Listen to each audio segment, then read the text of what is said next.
Hello दोस्तों, मैं हूं चंद्रहास कुमार, जो कि आज हम लोग कक्षा 10 के भौतिक विज्ञान का पहला चैप्टर, जो कि क्या नाम है, प्रकाश का परावर्तन का अपवर्तन, उसके हम लोग न्यूमेरिकल क्वेश्चन लगाएंगे। न्यूमेरिकल क्वेश्चन मेरे भाई वो जो भी प्रीवियस ईयर क्वेश्चन पूछा होगा, प्रीवियस ईयर क्वेश्चन पिछले साल क्वेश्चन पूछा हुआ था, उसको हम लोग लगाएंगे। इस बार जो भी एग्जाम 2025 में इंपॉर्टेंट क्वेश्चन जो भी आने वाले हैं, इन सभी को हम लोग लगा जाएंगे। इससे पहले हमने छोटे छोटे वीडियो बनाए हैं। इसका चित्र आलेखन करना, दर्पण के लिए उत्तल दर्पण अवतल दर्पण का प्रतिबिंब बनाने की सिखाए हैं हम, तो उसको जाकर आप वीडियो देख लीजिएगा मेरे भाई। लेंस का भी बनाया है, उत्तल दर्पण का भी बनाया है, दर्पण दोनों के लिए। ठीक, इस वाले वीडियो में केवल क्या होगा, न्यूमेरिकल क्वेश्चंस होंगे। ठीक है ना मेरे भाई। चलिए, तो पहले नंबर क्वेश्चन से स्टार्ट करते हैं। पहला नंबर क्वेश्चन क्या है, ये देखिए। ये क्वेश्चन क्या होगा ना मेरे भाई, स्क्रीन पे शो करेगा। स्क्रीन पे ये क्वेश्चन आप पढ़िएगा, बढ़िया से पढ़िएगा। अब हम यहाँ पे डायरेक्ट सॉल्यूशन कराएंगे, ठीक है ना। तो चलिए पहला नंबर क्वेश्चन देखते हैं। ये क्वेश्चन नंबर पहला नंबर क्वेश्चन क्या है, पढ़ के सुना देते हैं। 2011 में क्वेश्चन पूछा मेरे भाई। पहला नंबर क्वेश्चन देखिए, ये क्वेश्चन नंबर पहला क्या है कि एक अवतल दर्पण की वक्रता त्रिज्या 20 सेमी है। कितना? एक अवतल दर्पण की वक्रता त्रिज्या 20 सेमी है। कोई वस्तु अवतल दर्पण से 15 सेमी की दूरी पर रखी है। ठीक है, तो दर्पण से वस्तु के प्रतिबिंब की दूरी ज्ञात कीजिए। बात समझे? देखिए मेरे भाई, हम आपको क्वेश्चन इसको हम फिगर के द्वारा बताएंगे। तो फिगर से ज्यादा समझ में आएगा। फिर उसके बाद हम लोग सॉल्यूशन करेंगे। ये है अवतल दर्पण, ये है ऐसे अवतल दर्पण है। अवतल दर्पण से क्या दिया है ये पहले समझिए। एक अवतल दर्पण की वक्रता त्रिज्या कितना दिया है, 20 सेमी। ये फोकस आपने लिख दिया, ये एफ है, यहां से सी लिख दिया हमने, सी। वक्रता त्रिज्या यहाँ पे कितना दिया है, 20। यहां से वक्रता त्रिज्या कितना दिया है, 20। क्लियर? कोई वस्तु अवतल दर्पण से 15 सेमी दूरी पर रखी है। कोई वस्तु अवतल दर्पण से 15 सेमी दूरी पर रखी है। कितना? 15 सेमी दूरी पर रखी है। तो हम बना देते हैं 15 सेमी दूरी पर। देखिए 20, यहां से यहां तक 20, यहां से इसका फोकल लेंथ कितना हो जाएगा, 10, और यहां से 10 मतलब 15 यहां पे रखी गई है। ये हमने बना दिया 15। ठीक है, ये वस्तु रखी गई है 15 सेमी दूरी पे। फिर उसके बाद क्या है, दर्पण से वस्तु के प्रतिबिंब की दूरी ज्ञात कीजिए। दर्पण से वस्तु की प्रतिबिंब की दूरी ज्ञात कीजिए। देखिए मेरे भाई, यहाँ पे R आपका दिया है ऐसा कि 20, और यहाँ पे F दिया है ऐसा कि आपका 10, समझे। और U कितना दिया है, 15, और हमसे पूछ लिया V, हमारा V क्या होगा, बात समझे। देखिए अब जब ये अवतल दर्पण है ना, अवतल दर्पण, इसकी वक्रता त्रिज्या इधर है, तो इसकी वक्रता त्रिज्या जितनी भी दूरी होगी वो हमेशा माइनस में होगी। तो ये माइनस हो गया, ये माइनस का। और ये फोकस दूरी है, ये फोकस दूरी, ये भी अगर वक्रता त्रिज्या माइनस है तो इधर आने पे ये भी क्या होगा, माइनस ही होगा। तो ये भी माइनस, बात समझिए। और वस्तु की जो दूरी है वो भी क्या होगा, हमारा माइनस में होगा, ये भी माइनस हो गया, बात समझे। तो अब देखिए, यहाँ पे वस्तु यहाँ पे रखी है, तो इसका प्रतिबिंब कहाँ बनेगा, इधर बनता है, सी से दूर बनता है, पता है आपको, सी से दूर बनता है, बड़ा बनता है, वास्तविक बनता है, उल्टा बनता है। क्लियर? तो अब देखिए, इसको हमको भी निकालना है, तो भी कैसे निकालेंगे, दर्पण सूत्र से 1/में F इक्वल टू 1/में U प्लस 1/में V, ऐसे करेंगे। क्लियर? 1/में F इक्वल टू 1/में U प्लस 1/में V, ये बात मेरे भाई क्लियर है। तो 1/में F, तो F यहाँ पे देखिए कितना है, F आपका माइनस का 10 है, तो यहाँ हमने रख दिया माइनस का 10। U कितना है, U माइनस का 15 है, 1/में माइनस का 15, और प्लस 1/में V हमने लिख दिया। और ये माइनस का 15 है, इसको इस साइड दे देंगे तो कितना हो जाएगा, प्लस का 15 हो जाएगा। क्लियर मेरे भाई? 1/15 हो गया। अब माइनस 1/10 है, इधर 1/में V है, ये क्लियर है। इन दोनों को हम लोग सॉल्व करेंगे तो कितना हमारा एलसीएम कितना हो जाएगा, 30 हो जाएगा। इसको भाग करने पे हमारा 2, इसको भाग करने पे 3, बात समझ रहे हैं। इसको भाग करने पे कितना आएगा, 3, सॉरी 2, तो 2 का गुणा इसमें करेंगे तो 2, इस माइनस तो माइनस, इसका भाग करेंगे तो 3, 3 का गुणा करेंगे तो 3। क्लियर है? 1/में ये रहा V। क्लियर मेरे भाई? 2 में से 3 घटाएंगे, बचेगा माइनस का 1, हो गया 30, आइए 1/में V, बात क्लियर, समझे। तो ये इनको हम पलट देंगे तो कितना हो जाएगा, V का वैल्यू हमारा कितना हो जाएगा, V इक्वल टू माइनस का 30, V का वैल्यू आ गया हमारा माइनस का 30 सेमी, ये हमारा आंसर हो गया। अब रही बात फिगर से, हमको समझा दें कैसे। देखिए वक्रता त्रिज्या दिया था 20, यहाँ पे वक्रता त्रिज्या कितना दिया था, 20 दिया था, और हमारा फोकस दूरी कितना दिया था, 10 हो जा रहा है, और वस्तु यहाँ 15 है, तो इसकी जो भी होगा 15, प्रतिबिंब इसका इधर बनता है, वो भी बड़ा बनता है। तो देखिए बड़ा आंसर आया है माइनस का 30, -30 आया ना, -30 आया, -30 की दूरी पे। और माइनस का मतलब ये क्या है, वास्तविक है, उल्टा है। क्लियर?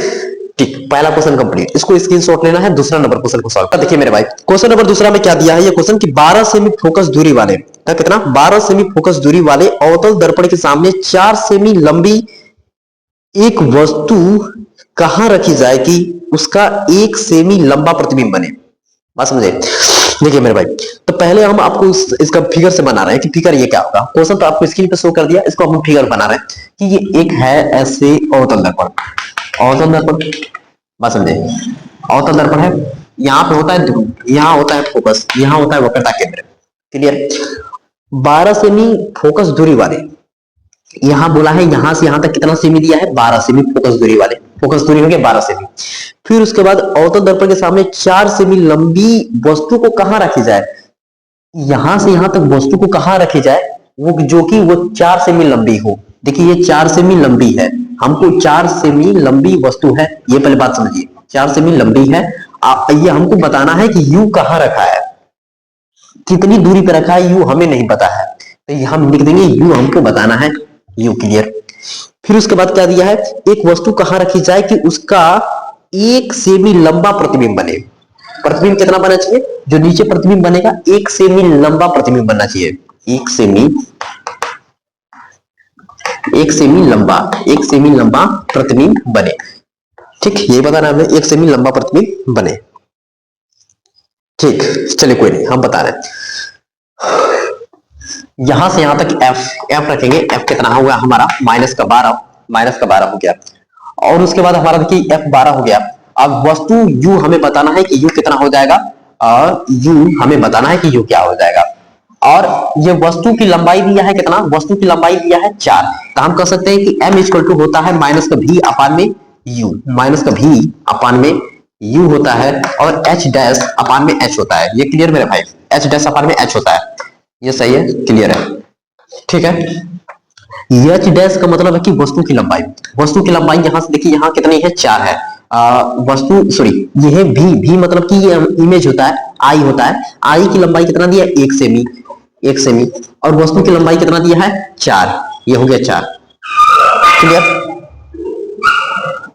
ये हो गया 4। तो इसको हम लोग सॉल्व करेंगे तो कैसे होगा, देखिए ये भी देखिए, ऊपर जो वस्तु है, जो प्रतिबिंब है, एक है, छोटा है, और वस्तु बड़ा है, तो ये हो जाएगा माइनस का v अपान में u, ये होगा माइनस का 1/4, क्योंकि माइनस में आएगा, क्योंकि हमारा जो भी वस्तु बनी है वो वास्तविक बनी है, वास्तविक वाला में हमेशा माइनस लेते हैं आवर्तन, तो माइनस माइनस कैंसिल हो गया, और यहाँ पे हम करेंगे ये कितना हो जाएगा, देखिए इसका मल्टीप्लाई इधर करिए, इसका मल्टीप्लाई इधर करिए, ये हो जाएगा u इक्वल टू 4v। बात समझे? ये 4 का इसमें गुणा करिए, 4v हो गया, u का मल्टीप्लाई इसमें किया तो ये u हो गया। समझ रहे हैं? m लिख देते हैं, यहाँ हमारा ये लिख देते हैं कि हमारा u बराबर कितना आया, 4v आया, u बराबर कितना आया, 4v। क्लियर? अब हमको बताना है इसकी दूरी कितनी होगी, वस्तु की दूरी कितनी होगी। दर्पण सूत्र से, दर्पण सूत्र से 1 अपान में f इक्वल टू 1 अपान में u प्लस 1 अपान में v।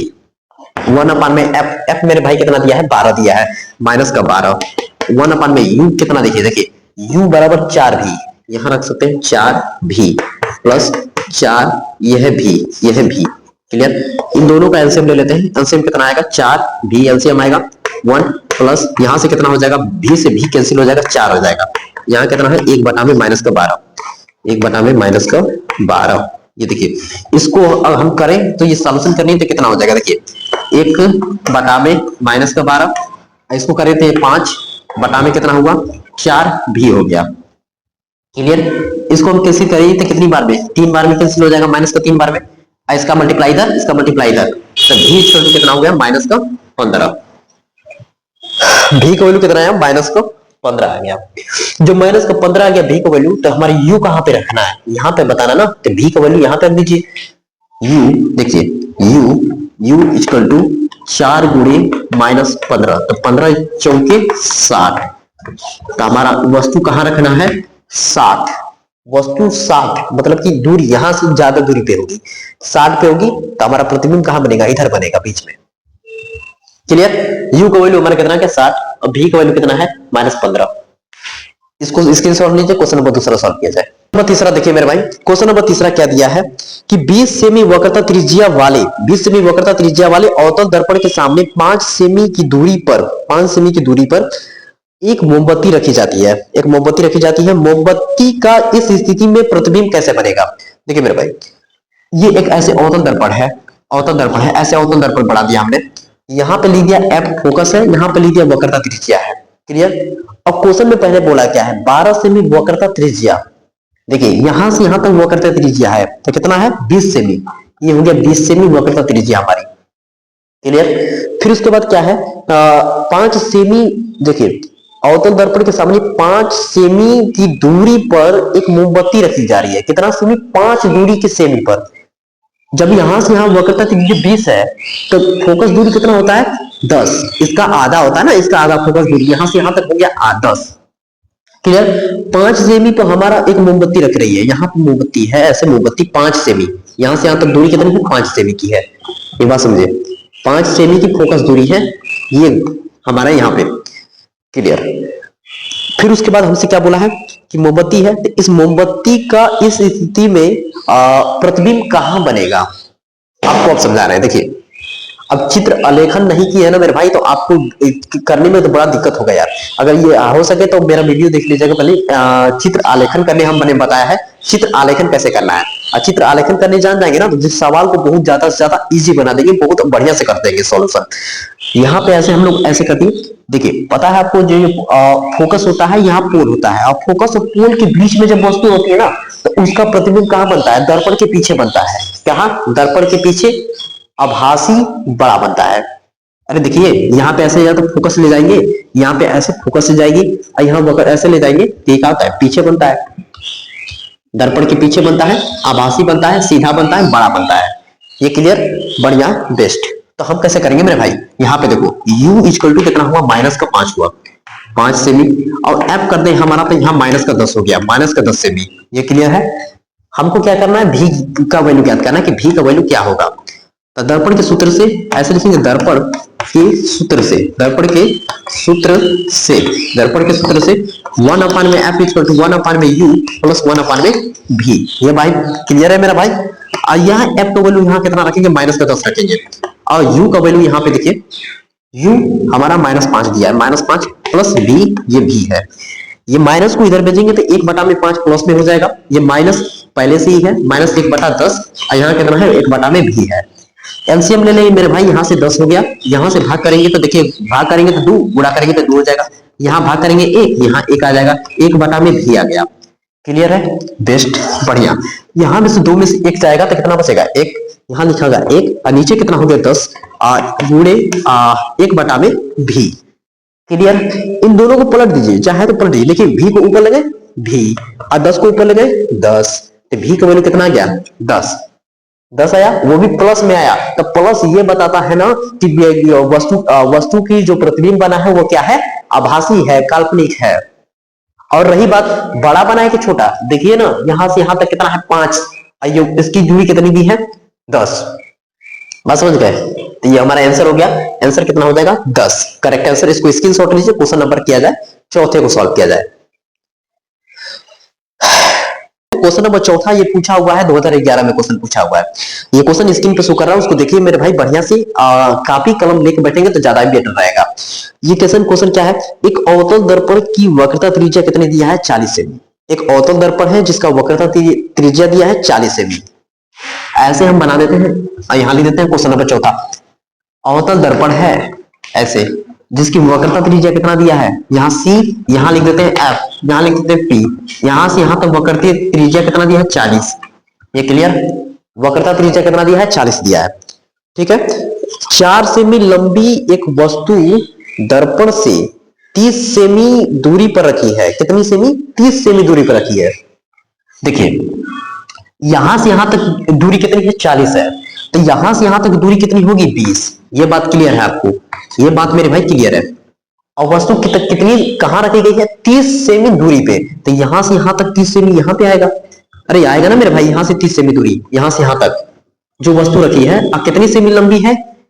4 सेमी लंबी है। जैसे बोल रहा है क्वेश्चन वैसे हम बना रहे हैं। देखिए यहाँ 4 सेमी लंबी, ऐसे लिख देते हैं 4 सेमी लंबी है, 4 सेमी लंबी है, और यहां से यहां तक इसकी दूरी कितनी है 30, 4 सेमी दूरी पे है, 30 सेमी दूरी पे, यहां से यहां तक दूरी 30 सेमी की थी, 4 सेमी लंबी है, ये क्लियर।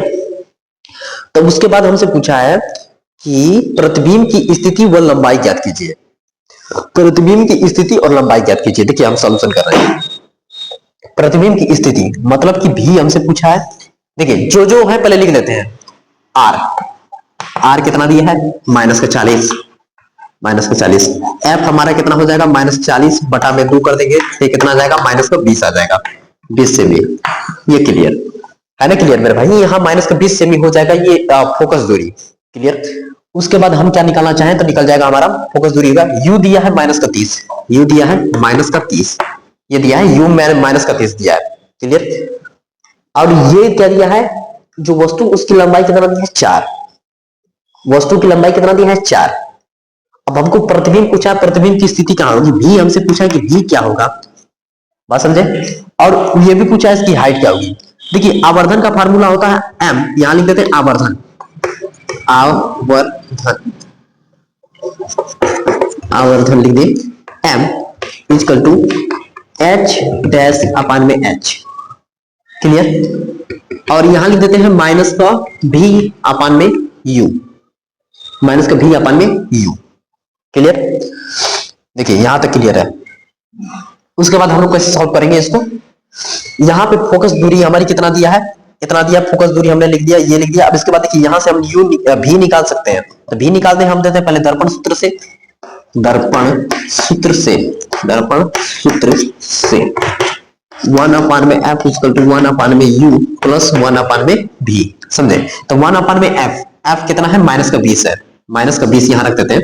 देखिए यहां पे लिखेंगे दर्पण सूत्र से, दर्पण सूत्र से 1 अपान में f इक्वल टू 1 अपान में u प्लस 1 अपान में b। 1 अपान में f कहां है हमारा -20 है, -20।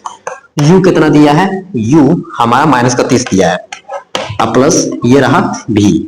अब वह भी इसको इधर भेजेंगे तो देखिए माइनस में है, इस साइड आएगा तो प्लस हो जाएगा, 1/30 माइनस का 1/20।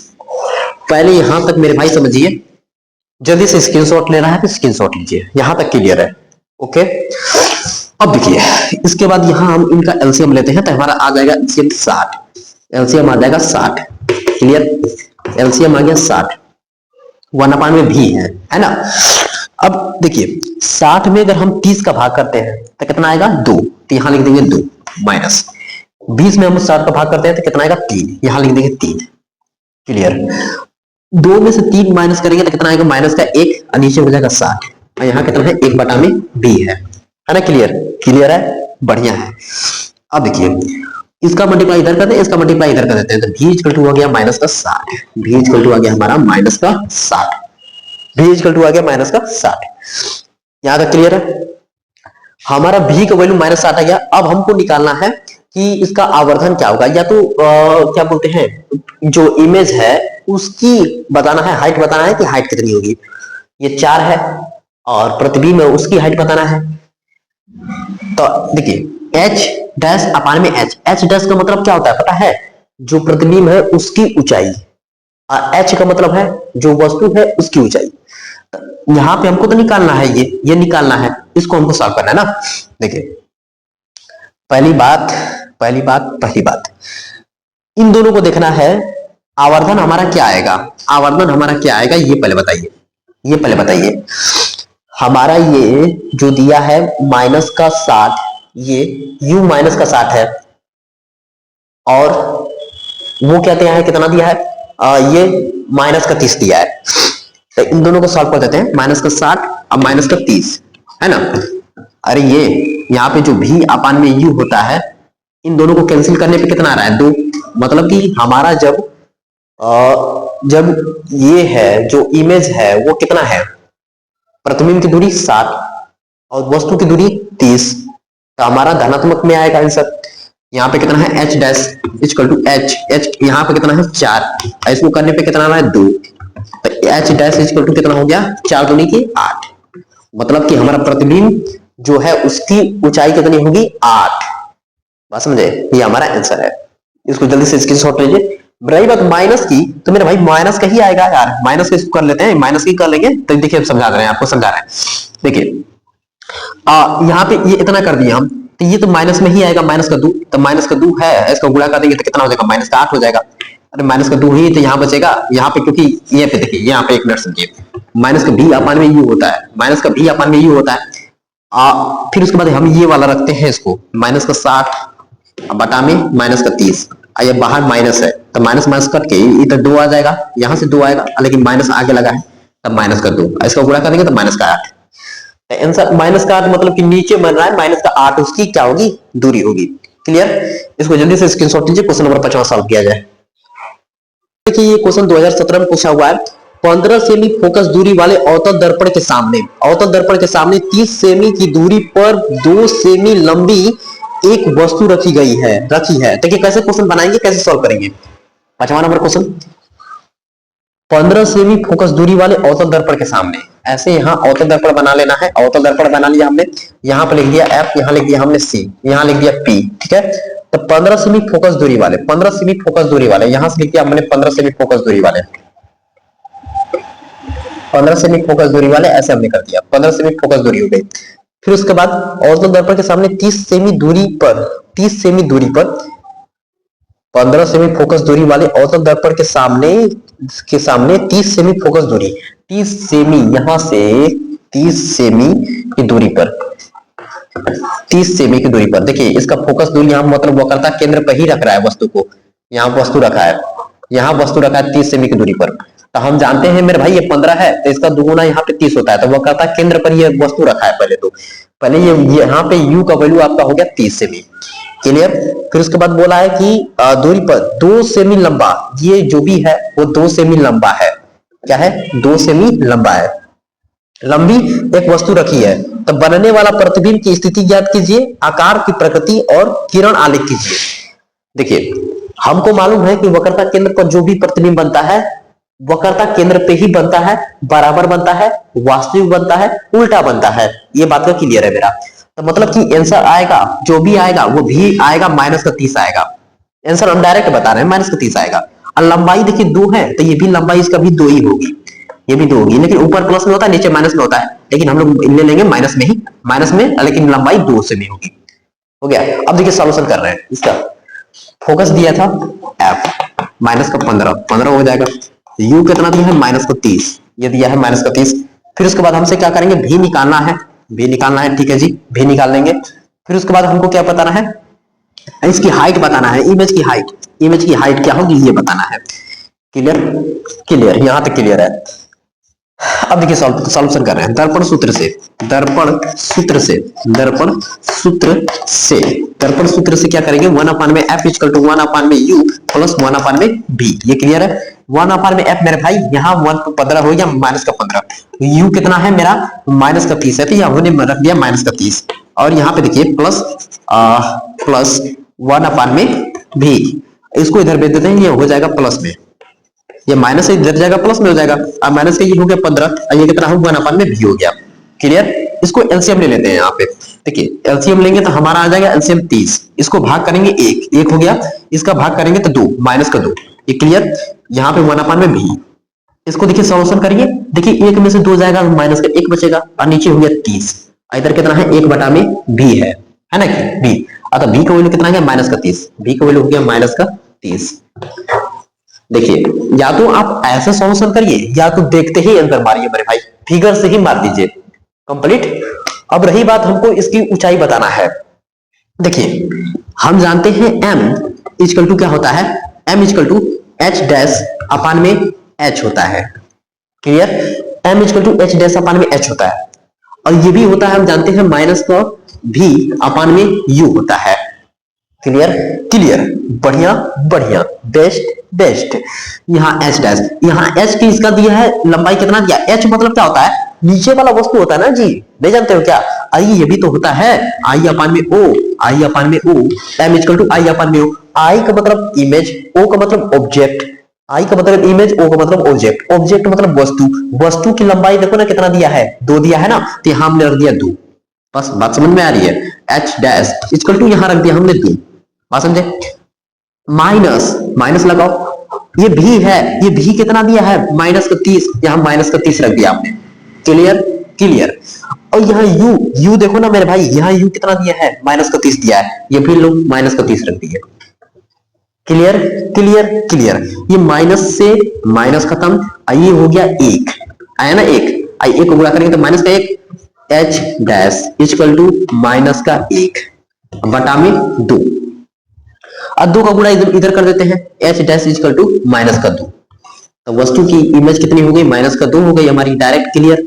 इसकी लंबाई कितनी होगी -2, ये -2, अब माइनस देखिए लंबाई तो 2 है, लेकिन माइनस ये शो कर रहा है कि हमारी वस्तु नीचे जो है, नीचे जाता है तो माइनस होता है, ऊपर जाता है तो प्लस होता है, बस इतना याद रखो। तो बराबर की लंबाई है।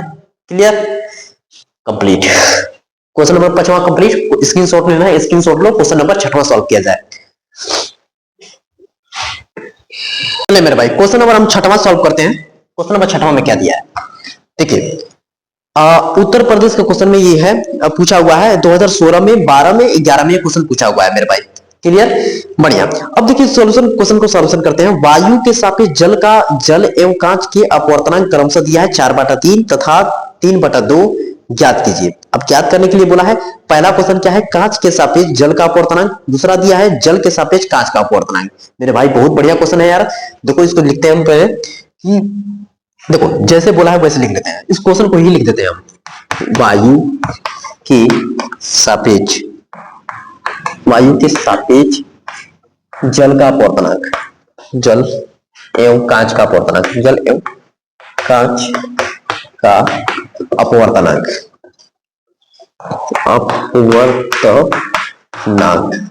अपवर्तनांक कितना दिया है, अपवर्तनांक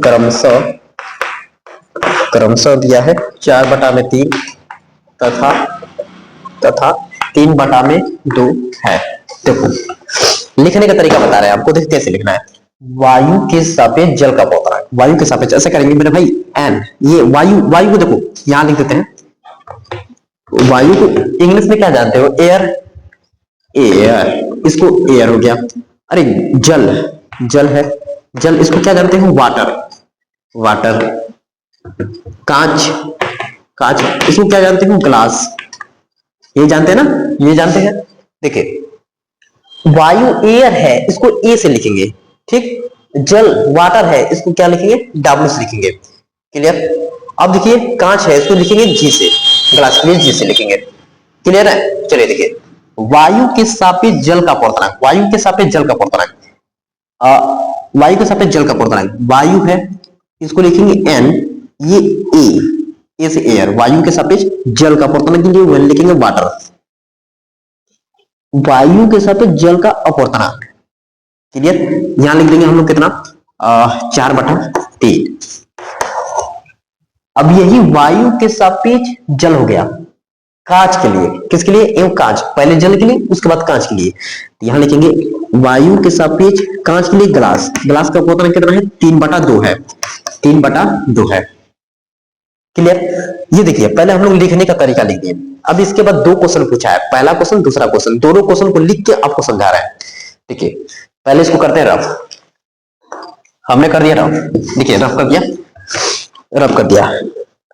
देखिए पहला क्वेश्चन क्या दिया है, पहला क्वेश्चन दिया है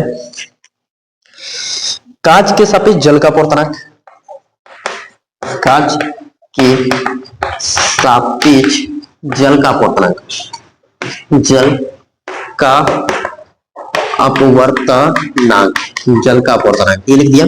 दूसरा क्वेश्चन क्या दिया है, जल के सापेक्ष कांच का अपवर्तनांक, जल के सापेक्ष